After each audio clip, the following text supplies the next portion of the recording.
Welcome to Talmudic Treasures. Today we're learning Gittin page 21, which discusses some of the details when it comes to giving a divorce to a wife.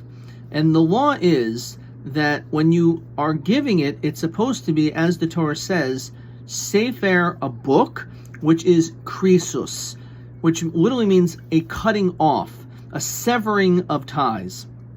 And therefore, because of that, the Talmud tells us that if the man would say, I'm about to divorce you, but I'm only going to do it on a condition. For example, I do not want you to ever drink wine. Or for that matter, the man says, I'm going to divorce you, but only on condition that you never go to your father's house. So the problem is that 10 years down the road, if she ever goes to her father's house, or if she ever has a sip of wine, all of a sudden, retroactively, that divorce that he had given her no longer has any validity, because the get was only given on the condition that she would never do these things, which means that she would have some connection to her husband or to her ex forever. And because of that, we say that that is invalid. The man has no ability or right to put such stipulations. And if he does, it just won't be a valid divorce. They'll still be married.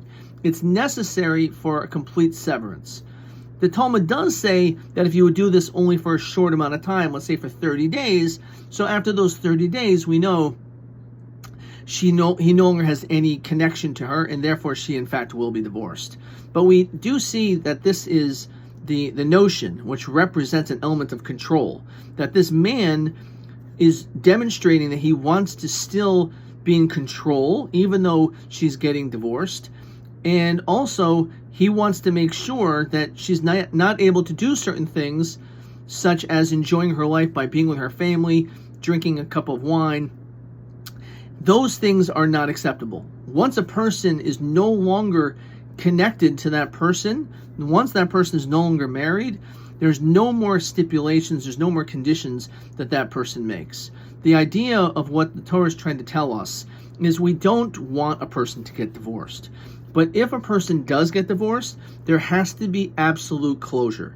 We need that you will be able to move on as a man into starting a new relationship, and you cannot hold this woman hostage either, so to speak.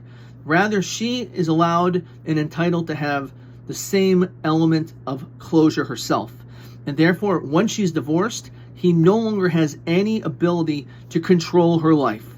He has no ability to be able to tell her things, you can't go here, you can't do that. And therefore, that is what the Torah is telling us. That once a person is divorced, we are hoping that they will be able to move on. And to be able to have this element of closure is only possible when stipulations are not accepted.